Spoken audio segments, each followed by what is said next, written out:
أما بعد أعوذ بالله من الشيطان الرجيم بسم الله الرحمن الرحيم ربنا وابعث فيهم رسولا منهم يتلو عليهم آياتك ويعلمهم الكتاب والحكمة ويزكيهم إنك أنت العزيز الحكيم قال النبي صلى الله عليه وسلم إنما بعثت معلما أو كما قال عليه الصلاة والسلام صدق الله العظيم قابل قدر واجب الاحترام حضرات علماء کرام اور میرے معزز مسلمان بھائیوں دوستوں بزرگوں، اس وقت اسٹیج میں اس علاقے کے معزز علماء کرام اور اس میں سے کچھ ایسے حضرات بھی ہیں جو میرے اساتذہ میں سے ہیں، تو مولانا عامر صاحب نے گویا کہ مجھے مشکل میں ڈال دیا۔ اساتذہ کو بٹھا کر طالب علم سے کہا جا رہا ہے کہ وہ کچھ کہے، میں اس قابل اور اس لائق تو نہیں ہوں ان اکابر علماء کی موجودگی میں آپ کے سامنے کچھ باتیں کہوں، لیکن یوں سمجھ لیجیے کہ ہمارے مدارس کے اندر یہ ترتیب ہے، استاد پہلے سبق پڑھاتا ہے اور اگلے دن آ کر وہ کہتا ہے کل کا سبق سناؤ۔ ان اساتذہ کرام نے جو سبق مجھے پڑھایا ہے وہی سبق آپ کے سامنے دہرانا چاہوں گا۔ ایسے تو تفصیلی بات استاد العلماء حضرت مولانا احمد صاحب اور ہمارے کوئٹہ سے تشریف لائے ہوئے مہمان بالتفصیل آپ کے سامنے عرض کر چکے ہیں۔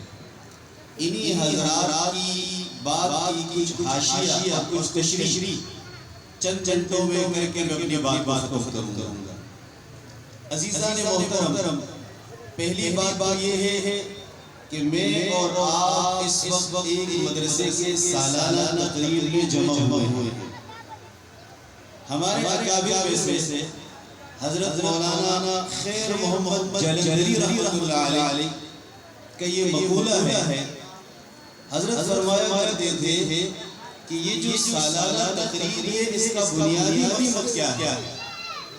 سالانہ تقریب کی بنیادی مقصد یہ ہے کہ مدرسے کی جو بھی کارکردگی ہو وہ ہم اپنے اکابر کے سامنے رکھیں، اپنے معاونین کے سامنے رکھیں، عوام الناس کے سامنے رکھیں، والدین کے سامنے رکھیں کہ آپ کے بچے کو مدرسے میں کیا کچھ پڑھایا جا رہا ہے، کیا تربیت دی جا رہی ہے، اس بات کو اجاگر کرنے کے لیے یہ سالانہ تقریب رکھی جاتی ہے۔ تو سالانہ تقریب کی بنیادی مقصد مدرسے کی کارکردگی کو آپ کے سامنے رکھنا۔ الحمدللہ صبح 9 بجے سے آپ نے اس مدرسے کی کارکردگی کو دیکھ رہے ہیں، کس خوبصورت انداز میں مولانا عامر صاحب اور ان کے جو رفقا ہیں انہوں نے بچوں کو تیار کیا۔ وہ مجھ سے اچھے طریقے سے تقریر کرنے والے ہیں، اچھے طریقے سے نعت پڑھنے والے ہیں، تلاوت کرنے والے ہیں۔ تو والدین اطمینان رکھیں کہ آپ کے بچے محفوظ ہاتھوں میں، آپ کے بچے ضائع نہیں ہوں گے۔ تو سالانہ تقریب کی بنیادی مقصد میں سے ایک تو یہ ہے، اور ساتھ ساتھ وہ بچے جو حفظ قرآن کریم کی تکمیل کر چکے ہیں ان کی حوصلہ افزائی کے لیے آپ جمع ہوئے ہیں۔ ابھی تھوڑی دیر میں ان کی دستار بندی ہوگی، آپ حضرات حوصلہ افزائی کریں گے۔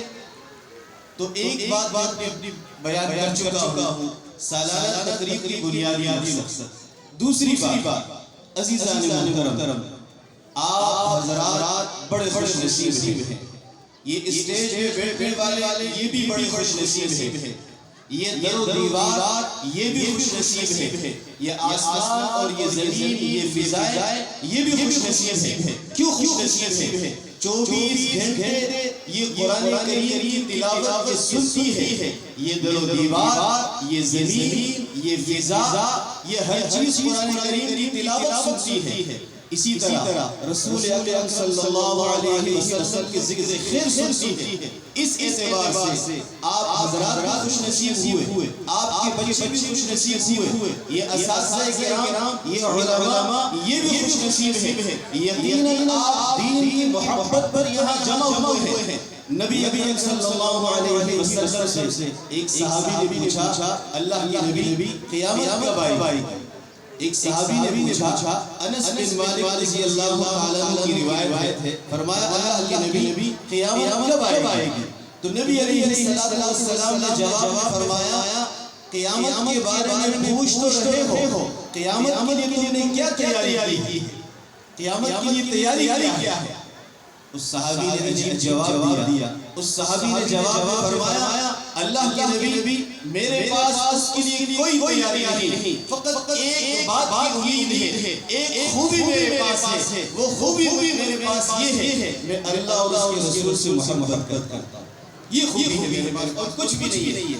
یقیناً آپ حضرات یہاں پر جمع ہوئے ہیں، صبح 9 بجے سے یہاں پر بیٹھے ہیں، کیوں بیٹھے ہیں؟ آپ کو قرآن سے محبت ہے، دین سے محبت ہے، ان علماء سے محبت ہے۔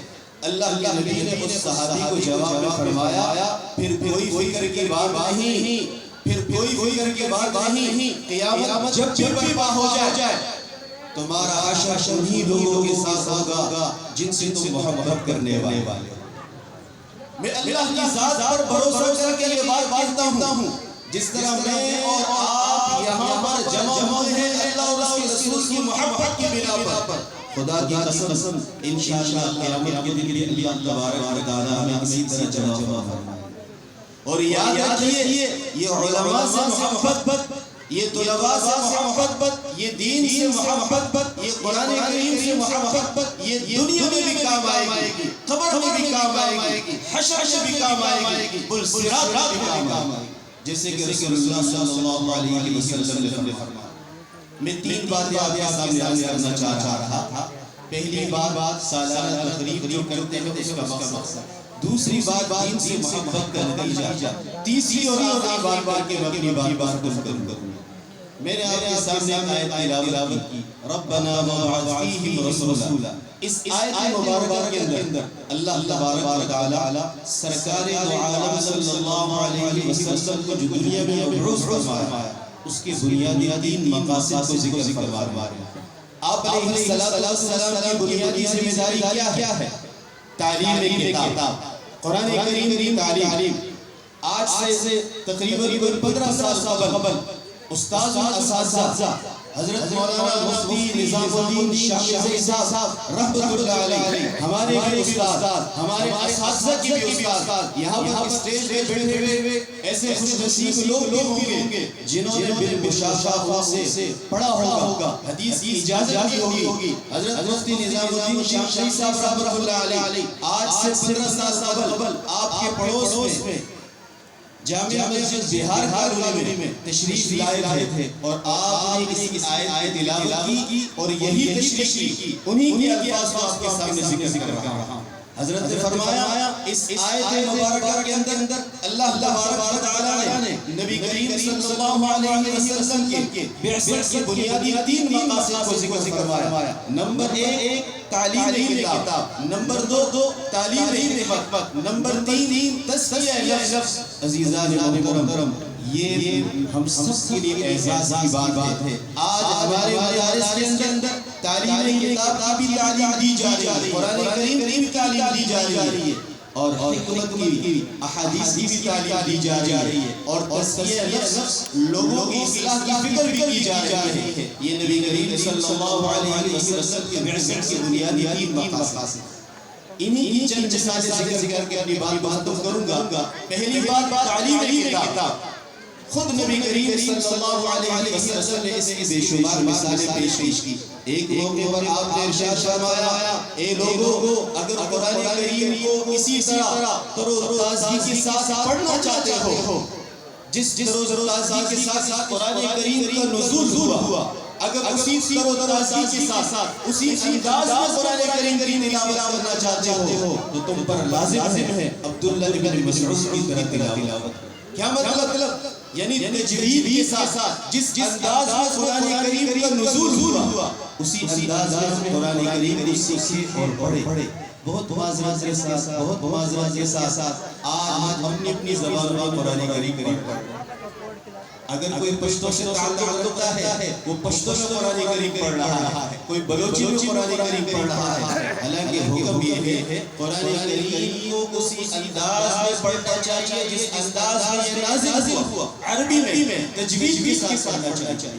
تو ہم جو بچے ہیں الحمدللہ وہ تجوید کے ساتھ پڑھتے ہیں. یہاں ہمارے بزرگ بیٹھے ہوئے ہیں, شاید کچھ احباب ایسے ہوں گے جن کی تجوید ٹھیک نہیں ہے.